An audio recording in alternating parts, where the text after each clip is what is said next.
Hello friends, आप हैं R S गुरुजी platform पर और आपका हार्दिक स्वागत है यहाँ पर। और आर एस 2023 की वैकेंसी जल्द ही आने वाली है। न्यूज़पेपर में आ चुका है कि आर एस 2023 की वैकेंसी जो है वो करीब 900 प्लस वैकेंसीज़ पर यहाँ पर होने वाली है। ठीक है, और अब ये राइट टाइम है कि आपको आर एस की तैयारी शुरू कर देनी चाहिए 2023 की, क्योंकि इतना ज़्यादा समय नहीं बचा है और पहले से ही तैयारी लोग कर चुके हैं जिनका आर एस 2023 में नहीं हुआ था या होने वाला है, तो उनकी भी तैयारी ऑलरेडी है। तो अब यहाँ पर आपको तैयारी शुरू कर देनी चाहिए। तो अब आर एस की तैयारी कैसे शुरू करें, ये यहाँ का टॉपिक होने वाला है। तो बहुत सारे स्टूडेंट्स मुझसे पूछ रहे थे कि सर किस तरह से स्टेप बाय स्टेप बताओ कि यार कैसे हम तैयारी करें ताकि हमारा सिलेक्शन लास्ट में जाके श्योर हो जाए। तो अब यहाँ पर हम शुरू करते हैं दोस्तों। स्टेप 1, सबसे पहली बात है दोस्तों, अगर कुछ भी आप बनना चाहते हो ना, वो दिमाग का गेम होता है। आप सबसे पहले खुद के दिमाग में वो चीज़ बनाओ। जैसे मेरा कहने का मतलब ये है कि अगर आप आर एस बनना चाहते हो तो सबसे पहले खुद को माइंड में आपको आर एस बनना होगा।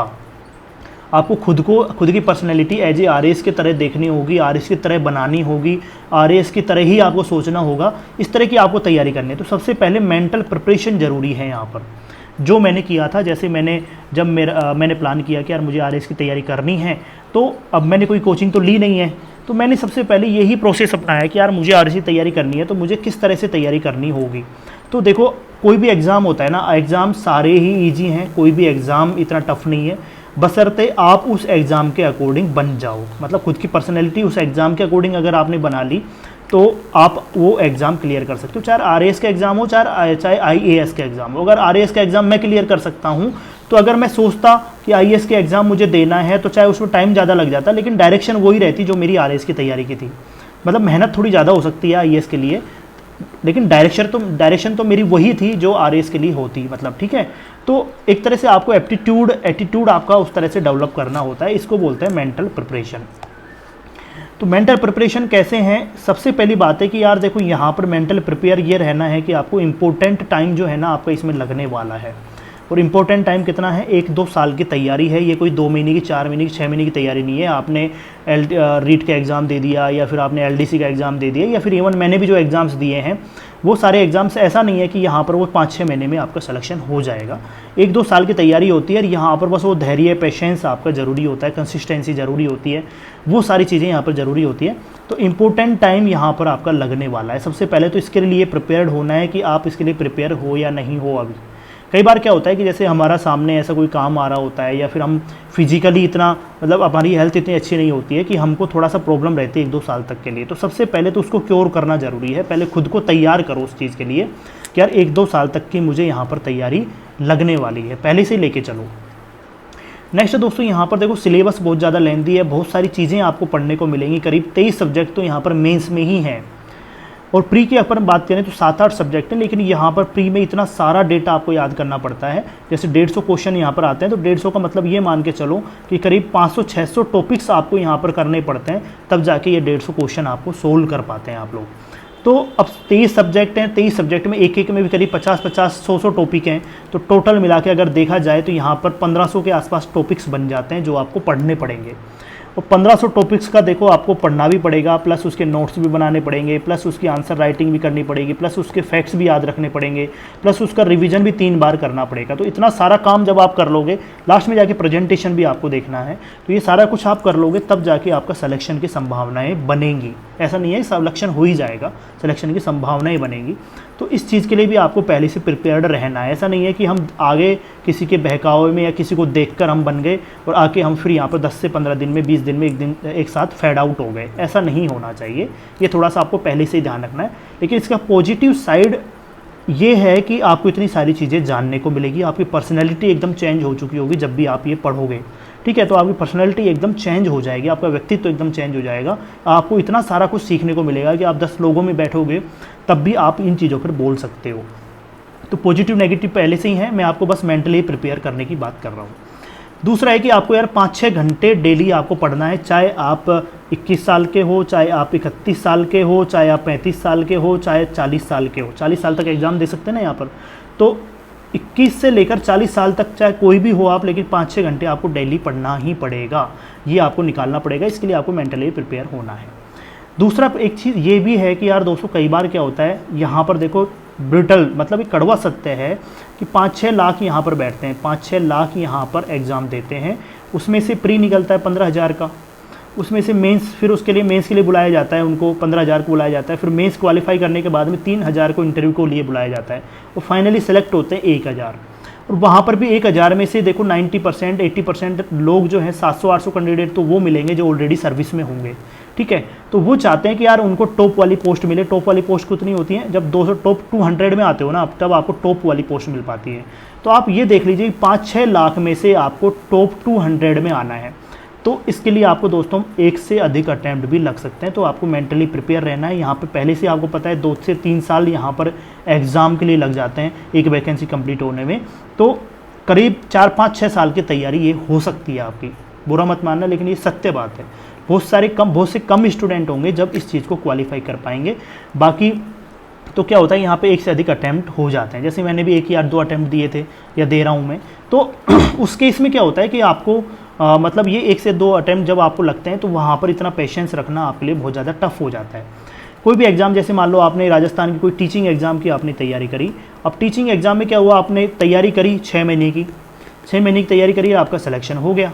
अब सिलेक्शन हो गया तो आपको क्या है, फिर टेंशन खत्म होगी कि यार आपने एटलीस्ट सिलेक्शन तो हो गया, चाहे वो 6 महीने की हो चाहे 1 साल की तैयारी हो, है ना। सिलेक्शन हो गया, अब आपका मामला खत्म है, मतलब आपने तैयारी कर ली। लेकिन यहाँ पे तो क्या है, तैयारी करने के बाद भी, सिलेक्शन होने के बाद भी आपको अगर टॉप पोस्ट नहीं मिली, टॉप पोस्ट अगर आपको नहीं मिली तो आपको फिर से तैयारी करनी पड़ेगी, ठीक है। तो अब यहाँ पर आपका वही गेम हो जाता है, आपको फिर से उसी साइकिल में आना पड़ेगा, यहाँ प्री देना पड़ेगा, यहाँ मेंस देना पड़ेगा, यहाँ पे इंटरव्यू देना पड़ेगा।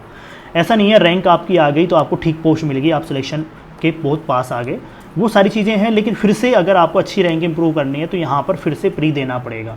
तो टॉप आरएस बनने का ही गेम है यहाँ पर। आरएस यहाँ पे 50-60 बन पाते हैं, तो इसके लिए आपको मेंटली प्रिपेयर होना पड़ेगा। पहले से ही सोच रहा हूँ, पहले से बता रहा हूँ, लोग आपको बताते नहीं है, कोचिंग वाले आपको ये चीज़ नहीं बताएंगे, क्योंकि कोचिंग वालों की तो दुकान चल रही है। आपको क्यों बताएंगे वो कि यार ये स्थिति होने वाली है आगे जाके, उनके दुकान चल रही है, आप फिर से उनके पास जाओगे, फिर से तैयारी करोगे। एक आज यहाँ पर कोचिंग है अपने राजस्थान में, आप भी जानते हो, उसका जब पढ़ोगे 50,000 स्टूडेंट हैं उनके पास में, ऑनलाइन ऑफलाइन सब लगा के आरएएस के लिए। अब वहाँ पर 50 टॉप 50 ही आरएएस बनना है, टॉप 50 में से 7-8-10 लोग 15 लोग उनके आरएएस बन गए उनके क्लास से, तो 50,000 में से अगर टॉप 10 लोग आरएएस बन गए, 15 लोग आरएएस बन गए, कोई बड़ा रिकॉर्ड नहीं है। उसके चक्कर में 50,000 सोच रहे हैं कि हमारा सिलेक्शन हो रहा होगा। तो ये थोड़ा सा आपको मेंटली प्रिपेयर होना है। मैं आपको डिमोटिवेट नहीं कर रहा हूँ, लेकिन पहले से तैयार कर लीजिए। दूसरी बात है, बी प्रिपेयर्ड, तैयार हो जाइए। यहाँ पर देखो 1000 सीटें जो अभी मैंने बताया, यहाँ पर केवल 50-60 आरएएस ही होते हैं, नेक्स्ट 50-60 आरपीएस होते हैं, ओनली 70-80 आरटीएस होते हैं जो आगे जाके प्रमोट होकर आरएएस बन जाते हैं, और 80 से 100 लेके आरएसीएस होते हैं, राजस्थान अकाउंट सर्विस के कैंडिडेट होते हैं। अब ये बहुत बड़ा गेम है। यहाँ पर अगर आप नहीं आ रहे हो इन चीज़ों में, तो आपको देखो साइकिल फिर से रिपीट करनी पड़ेगी, फिर से आपको अटैम्प्ट देना पड़ेगा, फिर से तैयार होना पड़ेगा। और 1000 सीट है तो ये भी आप पक्का मान के चलिए कि यहाँ पर देखो 1000 सीट्स हैं तो 15,000 ही प्री पास कर पाएंगे। देखो ये पैटर्न ही ऐसा है, सब लोग प्री पास नहीं कर पाएंगे, आपको इसके लिए तैयार रहना है। उसके बाद 2000 से 3000 तक मेंस क्वालिफाई कर पाएंगे, मतलब मेंस के लिए क्वालिफाई कर पाएंगे, मेंस क्वालिफाई कर पाएंगे, और 1000 लोगों का फाइनल सिलेक्शन होगा। और 1000 लोगों में से भी टॉप जो 50 होंगे, 50-60 होंगे, आरपीएस बनेंगे, 100 तक आरपीएस बनेंगे, तो उसके बाद अगले आरटीएस वगैरह बनेंगे, उसके बाद आरएसीएस बनेंगे। तो ये थोड़ा सा ट्रेंड रहता है, जो अपने प्रेफरेंस रहती है उसके अकॉर्डिंग। अब यहाँ पर थोड़ा सा ये सोचना है दोस्तों कि आपको निराश नहीं हो जाना है। अगर आप तैयारी अच्छा करते हो तो देखो यहाँ पर भी आप क्वालिफाई कर सकते हो, यहाँ पर भी क्वालिफाई कर सकते हो, यहाँ पर भी कर सकते हो। लेकिन अब आपको यहाँ पे ये सोच के चलना है कि अगर ये वाला आपको लेके आना है ना, तो आपको शुरू से ही इसको दिमाग में रखना पड़ेगा कि मुझे आरएएस निकालना है, टॉप रैंक निकालनी है, तो 100% अपना देना पड़ेगा 1 साल तक के लिए। इसके लिए तैयारी आपको चाहिए। अब बात करते हैं फिजिकल तैयारी कैसे करनी है। तो देखो सबसे पहली जो तैयारी है, 5-6 घंटे आपको सिटिंग की तैयारी करनी है, एटलीस्ट 5-6 घंटे आपको बैठ के पढ़ना है, और इसके लिए लगेगा हार्डवर्क आपको करना है। एक जगह बैठ के कम से कम 5-6 घंटे आपको पर डे पढ़ना होगा, तो 5-6 घंटे की आपको सिटिंग मारनी आनी चाहिए। टेबल चेयर पर या कैसे भी, खाट पर बैठो, पलंग पे बैठो, कहीं पर भी बैठो, लेकिन 5-6 घंटे बैठो आप। ये आपको करना है, ये तो आपको रोज़ाना पढ़ना ही पड़ेगा। नेक्स्ट है अवॉइड डिस्ट्रैक्शन। ये आज की बहुत बड़ी समस्या है। सबसे पहले तो यार फ़ोन जो है ना वो बहुत बड़ा डिस्ट्रैक्शन है आपके लिए, उसको बंद कर दो एटलीस्ट। या छोटा सा फ़ोन जो छिटकू फ़ोन आता है ना, नोकिया का आता था पहले, नोकिया 3315 वगैरह, वो ले लीजिए, फ़ोन बंद कर दीजिए।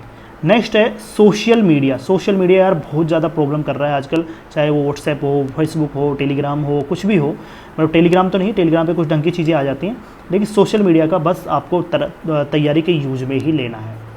नेक्स्ट है जैसे आपके कोई रिलेशंस हो गए, गर्लफ्रेंड बॉयफ्रेंड्स हो गए, अगर वो ठीक ठाक लोग हैं, गर्लफ्रेंड बॉयफ्रेंड या फ्रेंड्स भी कह सकते हो यहाँ पर, तो अगर वो आपको मोटिवेट कर रहा है, आपकी तैयारी में हेल्प करता है, तो उसको रखिए, अदरवाइज लात मार के भगाइए भाई। उसके बाद सिलेक्शन के बाद तो आपके पास एक से एक लाइन लग जाएगी, है ना। तो ठीक ठाक लोगों को ही संगति अच्छी रखिए जो आपकी तैयारी में हेल्प करता हो, अदरवाइज उस रिलेशन को वहीं ख़त्म कर दीजिए। ऐसे जाने कितने लोग आपको बाद में मिल जाएंगे। शादी बर्थडे वगैरह जो है उसको अवॉइड करना है, नहीं जाना है। ऐसा कोई बात नहीं है कि अगर आपका नहीं सिलेक्शन हुआ तो आपकी शादी में कोई नहीं आएगा भाई। आपके माँ बाप तो जो आपके जो रियल फ्रेंड्स हैं वो तो आपकी शादी बर्थडे में आएंगे ही आएंगे। तो इनको जितना हो सके, जितनी सेरेमनीज़ हैं, जितना फंक्शंस हैं, उनको सबको अवॉइड करना पड़ेगा आपको।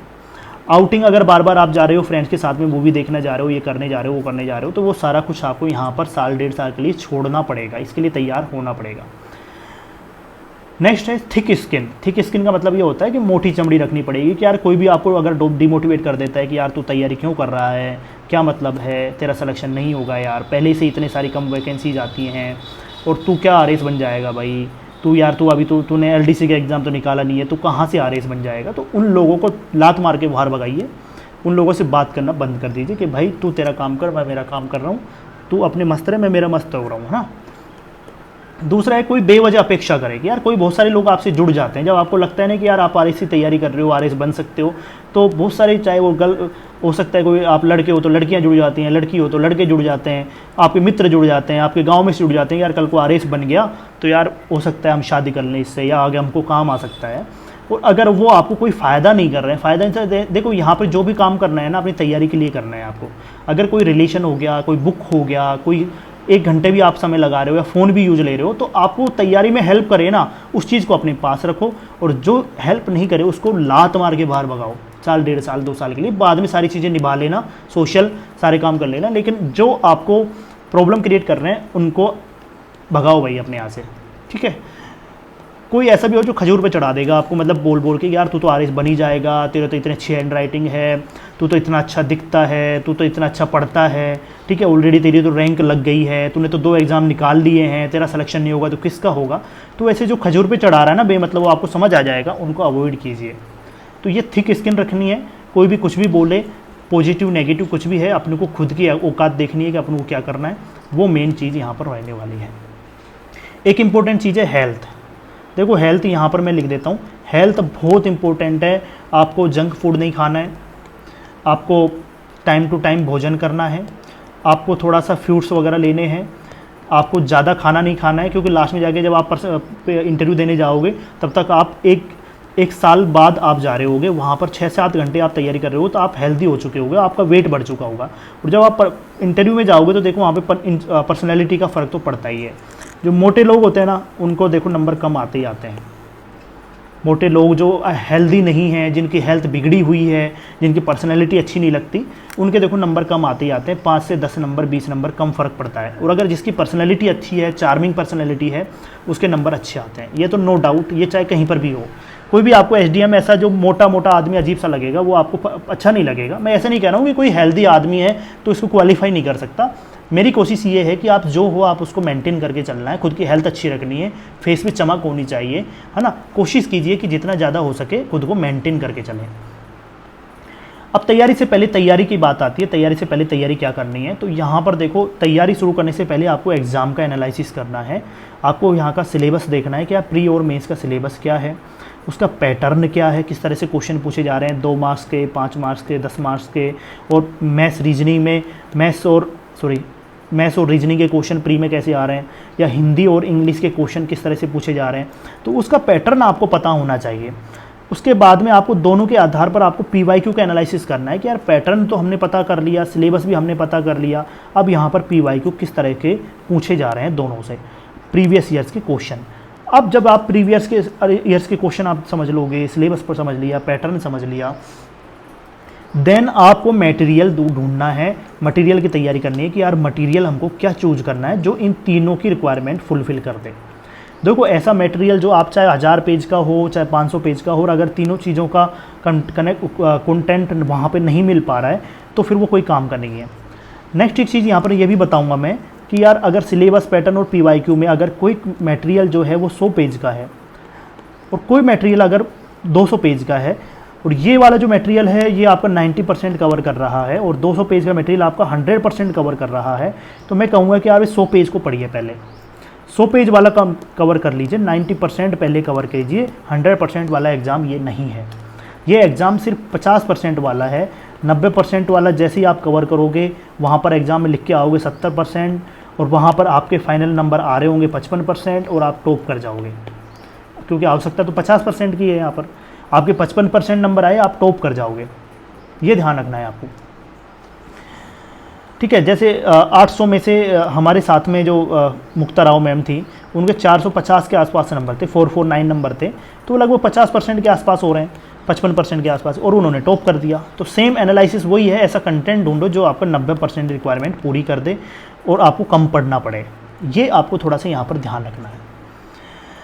अब योर एनालिसिस मतलब आपको खुद का एनालिसिस करना है कि यार स्ट्रेंथ आपकी क्या है, वीकनेस क्या है। स्ट्रेंथ का मतलब कब आप सुबह पढ़ सकते हो, शाम को पढ़ सकते हो, दोपहर में पढ़ सकते हो, रट के याद हो सकता है, लिख के याद होता है आपको, या फिर आपको कोचिंग से पढ़ना समझ आता है, या आपको मतलब कब पढ़ना अच्छा लगता है, या आपकी स्ट्रेंथ क्या है, मतलब कौन सा सब्जेक्ट अच्छा लगता है। जैसे किसी को पॉलिटी अच्छा लगता है, किसी को इकोनॉमी अच्छा लगता है, तो देखो यहाँ पर जो आपकी स्ट्रेंथ है ना उसको तो आपको 100% शानदार करना है, मतलब उसमें और कोई जो स्टूडेंट है वो उतना नंबर ला नहीं सके। और वीकनेस की अगर बात करें तो अगर आपकी कोई वीकनेस है तो उस सब्जेक्ट को आपको इतना तो कर लेना है कि वहाँ पर एवरेज नंबर आ जाए। जैसे मान लो मेरे हिस्ट्री जो है मेरा एवरेज है, मतलब मेरे वीकनेस है, मुझे हिस्ट्री इतनी अच्छी नहीं लगती, तो अगर हिस्ट्री की बात करूँ तो मेरी कोशिश होगी कि यार अगर 50 नंबर का हिस्ट्री आ रहा है तो मेरे एटलीस्ट मतलब 20 से 25 नंबर आ जाए, मतलब एवरेज नंबर आ जाए। वहीं अगर मेरा कोई सब्जेक्ट ऐसा पॉलिटी है, मेरा अच्छा सब्जेक्ट है मान लो, तो मेरी कोशिश होगी कि 50 में से आराम से मैं 40 नंबर लेके आऊँ, 35 से 40 नंबर मैं वहाँ पर लेके आऊँ, ताकि मेरा और लोगों से मैं लीड ले पाऊँ, ये ध्यान रखना है।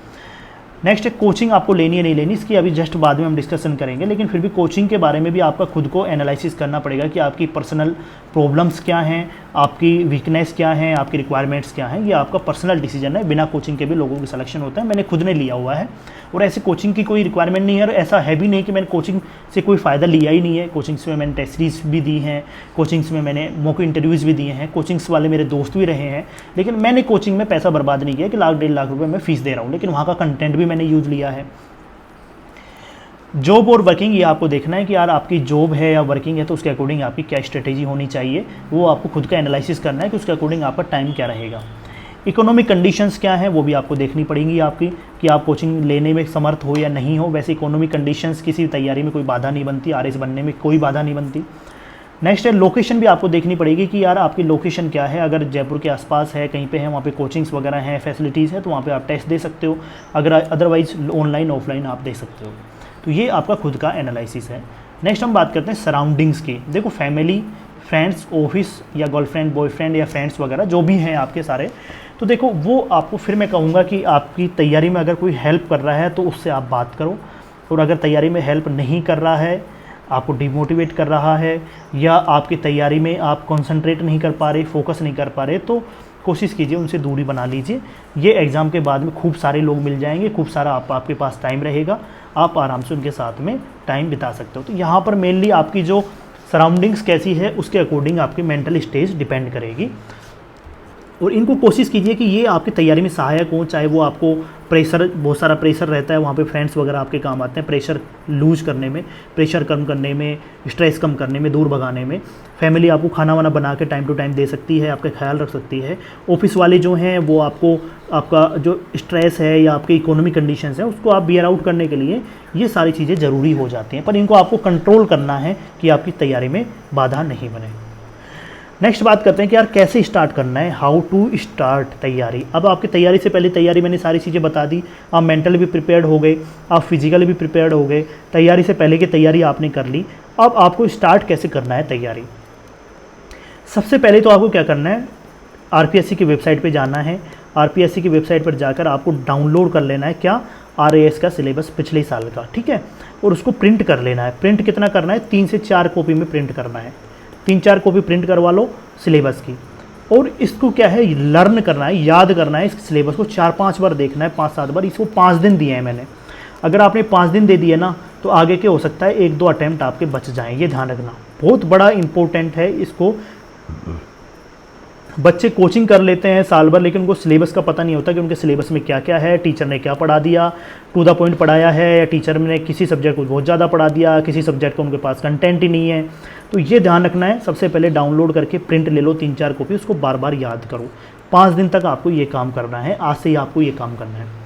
नेक्स्ट, उस सिलेबस के अकॉर्डिंग PYQ का एनालिसिस करना है, जो प्रीवियस ईयर्स में क्वेश्चन आए हैं। जैसे 2013 का एग्ज़ाम हुआ है, उसको आप छोड़ सकते हो, 2016 हो गया, 2018 हो गया, 2021 हो गया, 3 एग्ज़ाम हुए।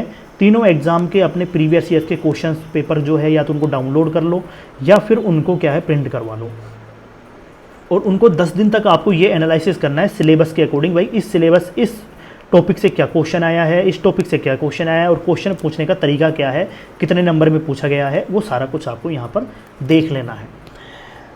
नेक्स्ट हम बात करते हैं मटेरियल का एनालिसिस करना है 5-7 दिन तक, कि आपको यार इसके अकॉर्डिंग किस तरह का मटेरियल चाहिए, कोई कोचिंग का मटेरियल चाहिए, या फिर आपको आरबीएससी की बुक्स चाहिए, या फिर एनसीईआरटी की बुक्स चाहिए, या फिर आपको स्टैंडर्ड बुक्स चाहिए। तो मटेरियल भी आपको डिसाइड करना पड़ेगा उसके बाद में।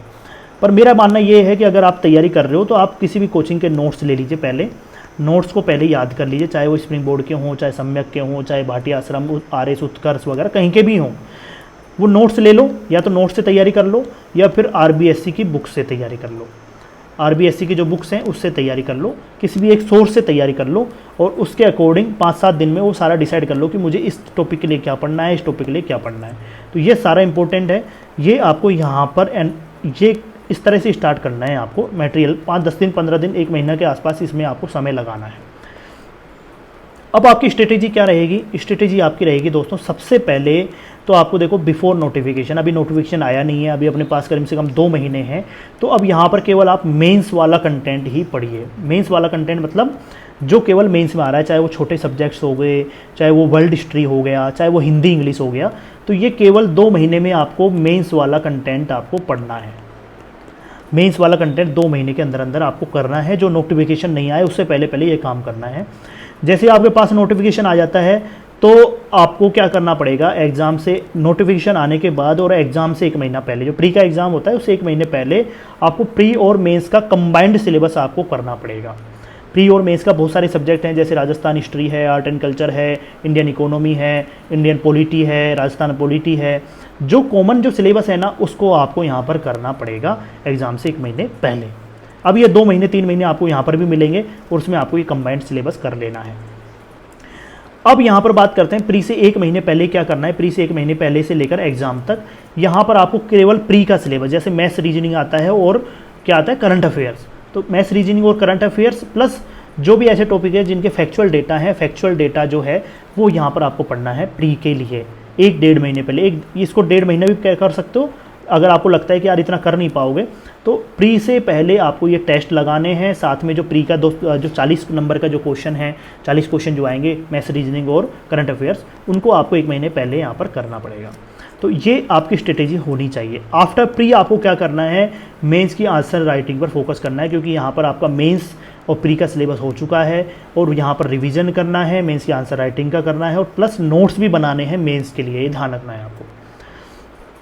ये होने के बाद में अगर आपका मेंस क्वालिफाई हो जाता है तो इंटरव्यू की तैयारी तो आपको देखो आफ्टर मेंस करनी है। देखो मैंने भी लास्ट में जैसे ही मेंस मैंने दिया और शेड्यूल आया इंटरव्यू के लिए, तो मैंने केवल मेरा 7-8 दिन में मेरे पास समय था, और उसमें मैंने अच्छे से तैयारी किया और 70 नंबर मुझे यहाँ पर उन्होंने दिया। तो आराम से मेंस के बाद में आप इंटरव्यू की तैयारी कर सकते हो। तो ये बेसिक चीज़ें यहाँ पर स्ट्रेटेजी आपकी ये होने वाली है। अब ये जो कोचिंग वाला मैंने बताया आपको, कोचिंग ज़रूरी है नहीं है, तो कोचिंग देखो ज़रूरी किन के लिए नहीं है। अगर आप जॉब पे हो, वर्किंग हो, अगर आप हाउसवाइफ हो, बेसिक एनालिसिस आपको करना आता है, बेटर अंडरस्टैंडिंग आपकी है, आंसर राइटिंग ठीक है, कुछ चीज़ें आपको समझ आ रही हैं, लगातार प्रोसेस में अगर आप हो, एक बार आपने कोचिंग ले ली है तो उनके लिए ज़रूरी नहीं है। ज़रूरी किन के लिए, अगर कुछ भी जानकारी नहीं है, वो रेगुलरिटी चाहते हैं, मटेरियल चाहते हैं, गाइडेंस चाहते हैं, मोटिवेशन चाहते हैं, तो उनके लिए क्या है कोचिंग ज़रूरी है।